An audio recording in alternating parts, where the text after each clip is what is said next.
This is, ooh. Would you look at that? Shop just got a lighter. Hell yeah. Really bad battery. Oh, shut up. Is that an SD card? It's a blank off. Okay, sure.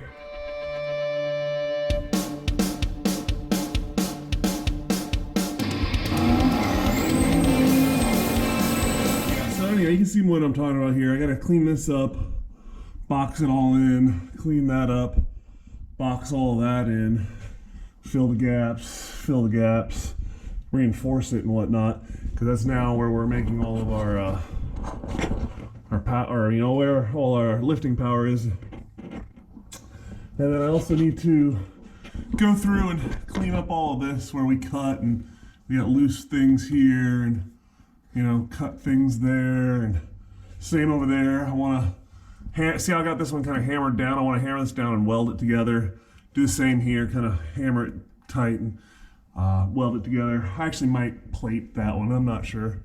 But I'll clean up I want to do to make it nice in here and strong. Alright, so I am stripping back the interior a bit because I got to do some welding, like I said, underneath, and I don't want to catch the interior on fire. Is the idea here. So I got to flop the carpet back. I got to remove some more things. I got to put some stuff out of the way. Kind of like that course or heater core right there. And then I've got stuff like that that's there. That can go back there. There's hardware everywhere because we apparently didn't care. I don't remember being this cavalier with the stuff when we were taking it apart, but it doesn't really surprise me. Alright, so this is just one plug and it can come loose.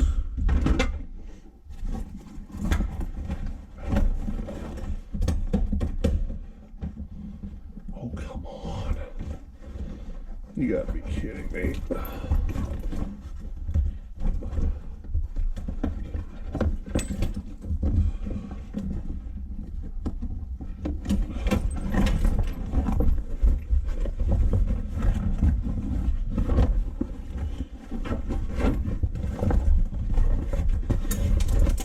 Alright. That gets that behind.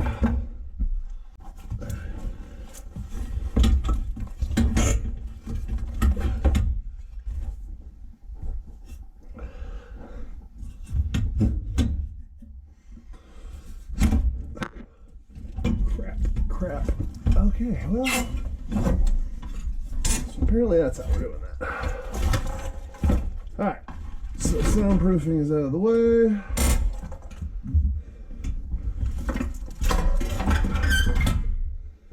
That is not how I wanted that to go down. Whoops. Also not what I wanted to happen. Alright, that is an issue. But for the time being, I'm just gonna... I really just wanted to ignore this problem, but...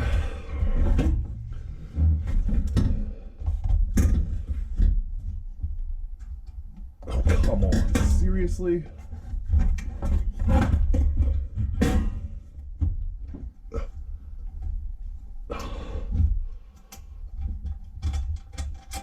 Alright.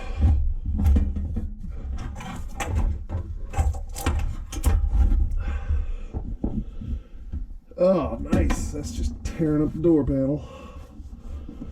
Over there. Awesome. That's cool. Finally. Things off. Alright, so I'm just going to set this here. Should be out of the way enough. That's the trick, is I don't know exactly where we're going to be welding. I gotta get a little bit creative here on making sure I don't catch that on fire, because fire is not going to help the appearance and whatnot of this build. It's not really the look I'm going for.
So this part sends sparks, and sparks likes to mess up the camera. Crap all over anyhow.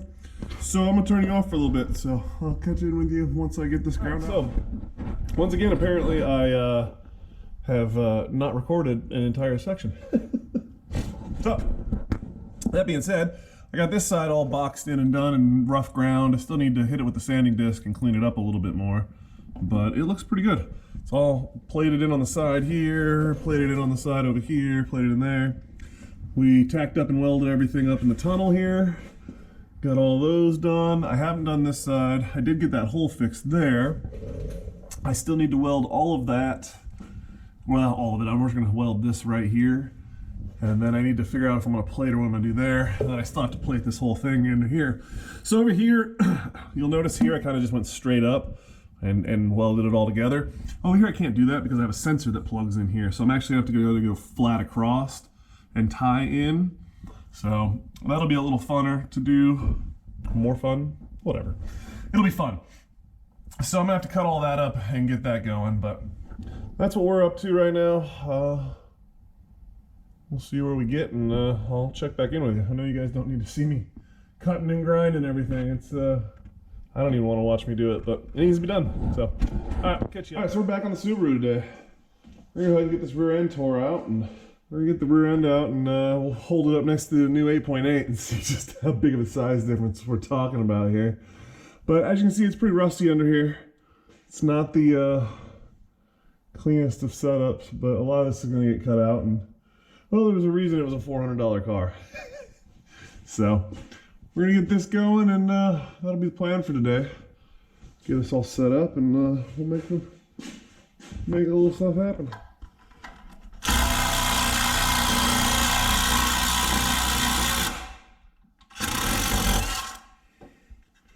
Toit, very toit. All right, so that knocks us loose there. And now we just got to take off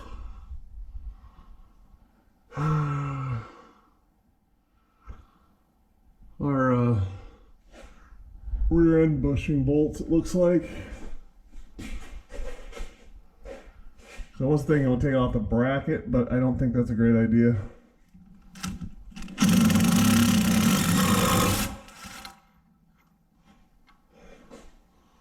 Huh. I don't think it was supposed to come out like that, but it'll do.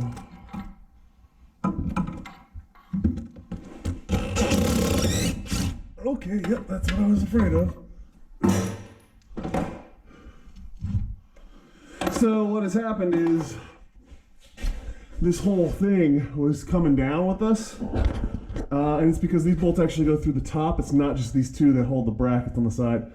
So I have a few more things I need to take apart. The main problem is I've got the car held up by the front side of that bracket, so not something I want to just fall right now. Wish Mr. Frickin' Wilson was here. That's interesting. I don't even notice, but oh, I see what it is. It's just a strap plate, nut strap plate, goes across the top. That's kind of cool.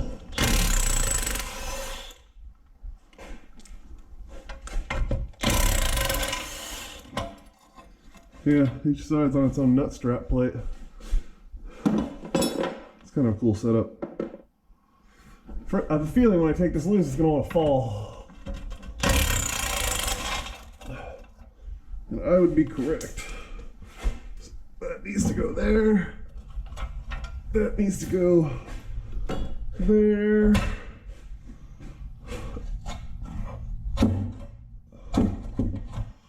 All right.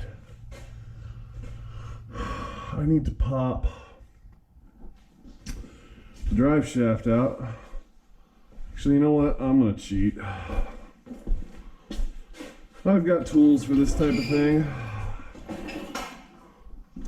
The problem here is that it's gonna run out of life just before it gets to where it needs to get to. Because that's what it always does. Yep, there it is. As high as it'll go.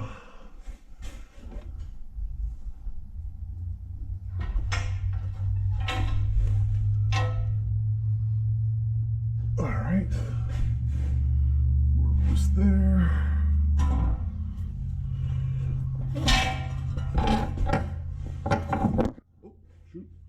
Get the camera on things. Oh, pardon me. Alright. Now we're just going to come on down. Nice and easy. We'll deal with that whole thing being in the way here in a minute. Whoa. Whoa. So if you've never seen the rear end for the Subaru, it's not very big. And when I put it next to the one we're looking at putting in here, it's significant.